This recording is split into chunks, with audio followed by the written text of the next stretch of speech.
So, what if the very thing you've been trying to escape is the thing that your soul carefully placed in your path to activate your remembrance? What if your trauma isn't something that you necessarily need to heal from, but something you need to listen to? Because your trauma isn't the enemy. It is not here to shame you, to break you, or define you.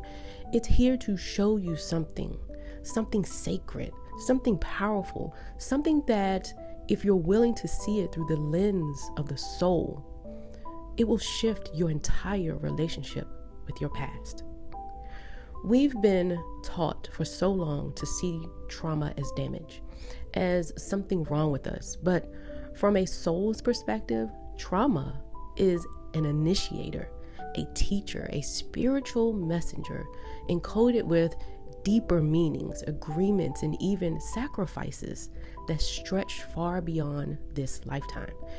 Your trauma may not have been chosen by you consciously, but there's a version of you, the internal part, the part that connects to the divine or source or whoever you call God, that said, yes, I'll learn through this.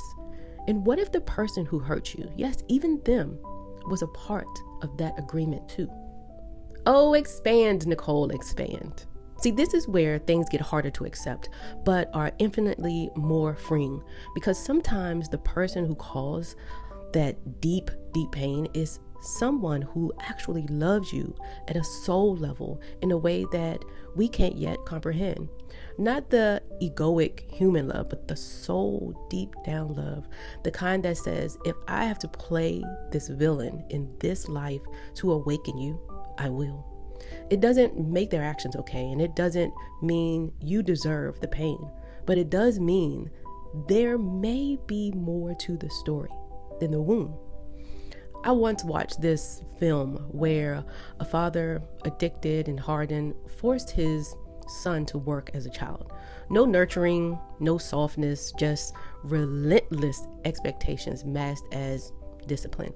And while it looked like abuse and pain and emotional abandonment from the outside, in the end, it became clear the father was repeating a generational cycle that had once broken him.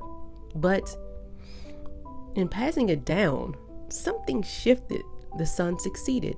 The father, damaged and complicated, saw that his tough love finally worked in a way it never worked for him. That may seem small, but energetically, it was a karmic knot untangling, a contract completing itself.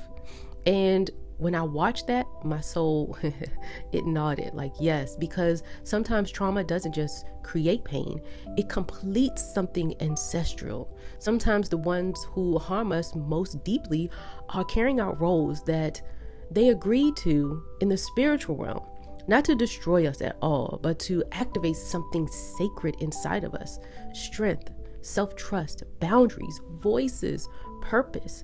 And from that higher perspective, even the hurt starts to carry a holy weight. But in order to see it, we have to listen, and not with our ears, but with our soul. And that doesn't mean that we have to keep toxic people in our lives. No, this isn't about spiritualizing abuse or even denying the pain. This is about widening the lens, looking deeper, seeing the soul contract underneath the surface of chaos. Because your trauma isn't just about you. It's about what your soul came here to learn, to integrate, to ultimately teach. It's about breaking patterns so that they don't continue.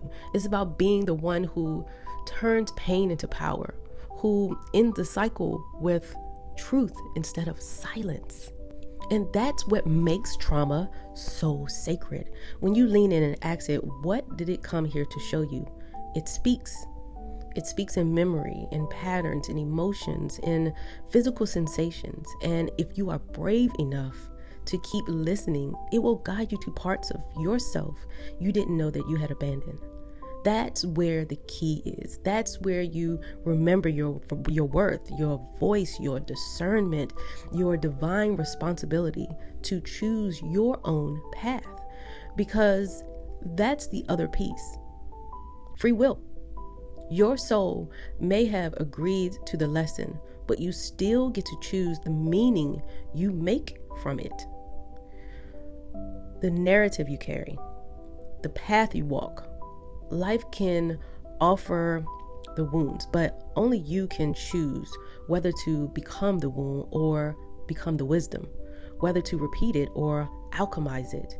And the gifts, they're there. Sometimes they show up as unshakable resilience, sometimes as clarity so sharp that it could slice through generational programming. Sometimes it's the softest kind of self-love, the kind that says, never again will I abandon myself. These are not gifts that come wrapped in joy, as we all know. They come wrapped in fire, but they transform everything they touch. So if you've been asking, why did this happen to me? I invite you to shift the question to, what is this trying to awaken in me? Because when you do that, you move from becoming a victim of the story to being the author of the new one. That's where your power lives, not in what happened, but in how you choose to see it. And if you're still here with me, I want you to know that I see you. I've been where you are. I've cried in the dark asking for answers, but I always believe the darkness is where the answers are. And I know what it feels like when it seems like the pain will never become purpose. But I'm living proof that it can, that it does. And you're not behind, you're not broken, you're just waking up. And if you're ready to go deeper, I've actually created something to walk with you. My Road to Reset guide is linked below. It is completely free. It's a powerful starting point to my 6-week Road to Reset program, my soul-led process to help you take this spiritual awareness and ground it into real, practical transformation. Because this isn't about understanding. It's about embodying. It's about becoming. You were never meant to be a prison to your past. You were meant to be an alchemist of it. So the next time the pain rises, ask yourself, what is this unlocking in me? Because once you stop fearing your trauma, you start reclaiming your power. If this video activated something in you, I want you to leave a comment below and tell me what part of you is ready to break free. I try my best to read every comment and reply, because my thinking is we are not here to heal in isolation. So make sure you like this video if you like it, subscribe to the channel, and hit that bell so you don't miss what's coming next. And I promise you, this isn't just a YouTube channel. It is a portal. It is a vibration. It is a frequency, a remembering. So let's walk this road together, because you are powerful beyond what you've been taught to believe. And this is just the fucking beginning.